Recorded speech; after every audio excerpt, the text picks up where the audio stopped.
Pour les jeunes filles, musulmanes ou autres, parce que je ne parle pas qu'aux musulmans, mais déjà, tout d'abord, vous connaître. Se connaître, c'est quoi? C'est tes valeurs. Qu'est-ce que c'est tes valeurs? Ça peut être spirituel, ta loyauté, la camaraderie, bref, les valeurs. Tes besoins, c'est quoi? Tes besoins primordiaux. Ok. Et après, c'est quoi ta vision? Toi, tu vois la vie comment? Toutes les femmes ne voient pas la vie de la même manière. Toutes les femmes musulmanes ne voient pas la vie de la même manière. C'est pas parce que ma mère voyait le mariage comme ça, pour elle, c'est une réussite, que forcément, pour moi, la réussite de ma vie, c'est parce que je suis mariée. Et c'est pas ce que j'ai envie d'apprendre à mes filles. Donc, c'est ce que je dis déjà aux jeunes femmes. Oui, on écoute papa et maman, il n'y a pas de problème, mais tu regardes en fonction de ce que toi, tu veux. Parce qu'il faut l'assumer, le mariage. Le mariage, c'est pas comme ça. Il faut l'assumer, il faut le vivre. Il y a des combats chaque jour, il y a des obstacles chaque jour. Et l'amour ne suffit pas.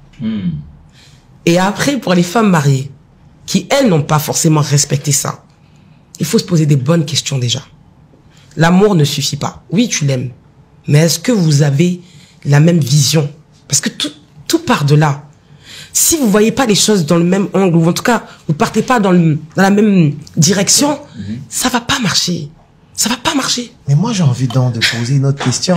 Qu'est-ce qui vous donne alors la qualité d'écrire un livre qui n'est basé que sur votre expérience, qui ne peut pas être utilisé sur le plan statistiquement significatif afin de léguer un héritage aux autres femmes musulmanes? Parce que dans votre livre, vous parlez de vous. Oui. Vous parlez de votre histoire. Vous l'avez très bien dit tout à l'heure, tout le monde n'a pas la même destinée. Exactement. Tout le monde ne voit pas le mariage comme une réussite, comme d'autres femmes voient le mariage comme une réussite. Exactement. Vous dites tout à l'heure que le divorce est un succès, pour d'autres c'est un échec. Pour certaines, oui. Donc du coup, votre livre est destiné à qui? Mon livre est destiné à toutes les femmes. Parce que toutes les femmes. Ça, à toutes les femmes? Toutes les femmes, parce que ça ne concorde pas avec ce que vous dites. Bien sûr. Ce n'est pas tout le monde, ce ne sont pas toutes les femmes qui considèrent le divorce comme un succès. Mais je suis totalement d'accord, c'est ce que j'ai dit. Ça ne peut donc pas être destiné à toutes les femmes. Parce que je ne parle pas que du divorce. C'est l'une de vos valeurs. Oui, mais c'est pas forcément que ça. Ça veut dire qu'il y a des femmes qui ne liraient pas votre livre parce que vous ne partagez pas les mêmes valeurs. Moi, je suis en train de parler de la cause des femmes. Je parle de l'épanouissement des femmes. Vous ne parlez pas de la cause de toutes les femmes. En tout cas, je parle de l'épanouissement des femmes en fonction du mariage. Les femmes sont épanouies en Afrique lorsqu'elles sont mariées, lorsqu'elles brandissent l'alliance. Les femmes sont épanouies lorsqu'elles peuvent raconter partout que j'ai mon mari. C'est ce qu'elles disent. Même si elles souffrent dans leur chair, c'est ce qu'elles disent. Oui, mais ça ne fait pas tout. Bon, vous ne pouvez pas venir nous dire aujourd'hui que le divorce est une réussite. Je dis pour certains. Prêcher ça comme une évangile. Je dis que c'est pour certains mariages. Ça veut dire que c'est pas destiné à toutes les femmes, ce livre. Non, parce que je ne parle pas que du divorce. C'est ce que je vous ai dit. Vous parlez de quoi d'autre? Je parle de beaucoup de choses. Comme quoi? Je parle de l'éducation, comme je l'ai dit tout à l'heure. Je parle. L'éducation de qui? Les enfants? Là, je parle de mon éducation à moi. Je me base de mon histoire à moi et je parle aux femmes. Bien sûr, tout le monde ne peut pas se sentir inclus. Mais ce livre est fait pour toutes les femmes. C'est-à-dire que même s'ils n'ont pas forcément la même éducation que moi, mais ils peuvent se retrouver sur certaines situations que j'ai vécues. Exemple, la sexualité, ce n'est pas que pour les musulmans. On est d'accord. Mais c'est un problème qui apparaît dans beaucoup de couples, qu'ils soient chrétiens, athées, musulmans. Moi, quand je suis rentré dans le mariage, on m'a pas parlé de la sexualité. Pourtant, ça fait partie des bases du mariage. Et donc, j'ai été victime de beaucoup d'infidélités. Beaucoup d'infidélités de la part du père de mes enfants. Parce qu'il y avait des choses que je ne maîtrisais pas avant de rentrer dans le mariage. Ok, j'avais. Mais la religion musulmane dit qu'on se marie vierge. La religion musulmane dit qu'on se marie vierge, mais ça ne veut pas dire qu'on ne peut pas parler de sexualité. Qu'est-ce que vous voulez maîtriser en étant vierge? Mais un homme, quand il se marie avec une femme, il n'est pas obligé. Un homme, quand il se marie avec une femme vierge, il a l'obligation de communiquer sur ce sujet-là. Il ne doit pas rentrer comme une brute sur elle. Et même lui, il doit se renseigner. Même nous, les femmes, nous devons nous renseigner avant même de rentrer dans le mariage. On se renseigne lorsqu'on est il y a beaucoup de choses maintenant sur les réseaux, même en parlant avec nos mamans, en parlant avec nos grandes. Les réseaux, ce n'est pas de la propagande parfois d'une attitude sexuelle à risque? Oui, c'est vrai que certains réseaux sociaux, c'est dangereux. Parce qu'on reste dans le cadre du mariage musulman.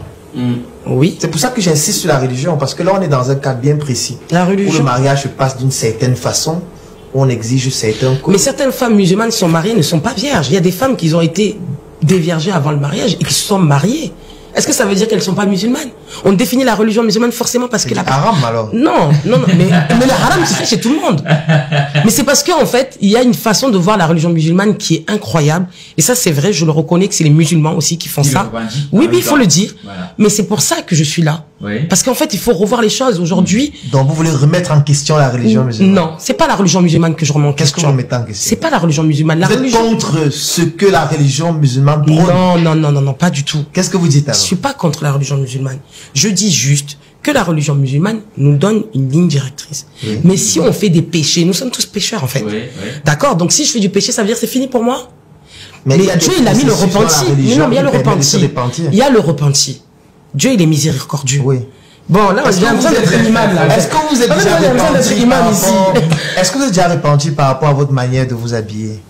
Par rapport à Bien sûr, je me repentis, mais parce que je sais qu'à l'heure d'aujourd'hui, j'aime être comme ça. D'accord. Mais ça ne veut pas dire que je suis pas musulmane. Donc vous péchez volontairement parce que vous savez que vous allez vous repentir après. Oui. Je vais me repentir. Je vais me repentir. Parce qu'on est tous pécheurs. Est-ce que la religion devient encore utile? Bien sûr qu'elle est utile. Mais bien sûr qu'elle est utile. On pêche volontairement. On pêche volontairement. Et puis on demande pardon. Ouais. On demande pardon. Ça sert à quoi alors? Ce n'est pas une comédie au final. Ce n'est pas une comédie. Ce n'est pas une comédie. C'est quoi l'apport alors de la religion? Qu'est-ce que ça apporte? Quel est le bénéfice? Je trouve qu'on est nés tous pour accomplir quelque chose. Dieu nous a créés. Personnellement, je suis pas la meilleure personne pour parler de religion, mais bon, c'est pas grave. C'est parce que je suis musulmane, donc je suis porte-parole des musulmans. Et ça, c'est ce qui est dommage. Mon éducation a été basée sur... Oui. Mon éducation a été basée sur la religion, mais pas que sur la religion. Elle a été basée aussi sur ma culture africaine. D'accord. Et le problème des Africains, c'est qu'on se base beaucoup sur la religion et on se sert de la religion pour défendre certaines causes. Okay. Et là, aujourd'hui, on parlait de la sexualité. Vous êtes en train de dire que, comment on peut parler de sexualité à une fille qui est vierge? Mais c'est incroyable, en fait. Ça veut dire que une fille qui est vierge, on peut pas lui parler de sexualité. Mais c'est grave. Non, ça veut dire pas parler de sexualité, parce que vous avez parlé d'expérience. D'expérience, oui. Je demandais donc quelle est l'expérience qu'une femme vierge aimerait avoir de la sexualité. Tout ce qu'elle peut avoir, c'est peut-être des conseils, des astuces. Voilà, c'est exactement ça. Exactement. Ou bien s'occuper peut-être de son mari. Exactement. Mais revenons donc sur la soumission. Oui. Pour vous, la soumission, c'est quoi? Pour moi, la soumission, c'est un grand mot. Dans le cadre du mariage. J'ai une définition spécifique. Est-ce que c'est votre définition ou celle de la religion musulmane? Non, je ne peux pas dire, je peux pas parler au nom de la religion. Non, vous pratiquez une religion. Je suis musulmane, mais je ne peux pas parler aussi. Oui, donc mon ex-mari était. Il avait sa propre définition. Donc chacun définit comme il veut alors. Malheureusement, les hommes africains ont leur définition de la soumission. Et les maintenant, personnellement, pas forcément. Il y a des femmes aussi qui partagent la même que. Et la religion a sa définition. Non. La religion, elle est claire. La religion dit quoi concernant la soumission? La religion, elle dit que la femme doit obéissance à son mari. Est-ce que vous avez obéi à votre mari? Oui, beaucoup. Mais ça m'a amené là aussi. C'est pour ça que vous avez divorcé? Non, j'ai divorcé pour d'autres raisons, parce que je suis arrivé. Donc vous n'avez plus obéi?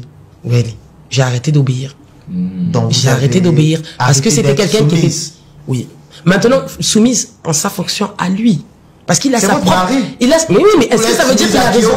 Mais est-ce que ça veut dire que c'est mon mari qui a raison sur tout? Est-ce que une femme doit dire qu'il faut être soumise à son mari? C'est vous qui le dites, le Coran. Mais vous ne m'avez pas laissé terminer. Si c'était mon avis, je devais dire autre chose. Mais vous ne m'avez pas laissé terminer. Le Coran, allez-y. Mais la religion musulmane dit que l'homme doit traiter sa femme comme un diamant. D'accord, j'ai pas le terme exact. Il a fait ça sans moyen, il a fait son mieux sans moyen. Non, vous le connaissez pas, non. Puisque c'est pour dire qu'il n'avait pas d'argent. Non. La religion, si un homme n'a pas d'argent, traiter sa femme comme un diamant, ça peut être de lui dire. C'est une expression. Non, mais ça suffit pas.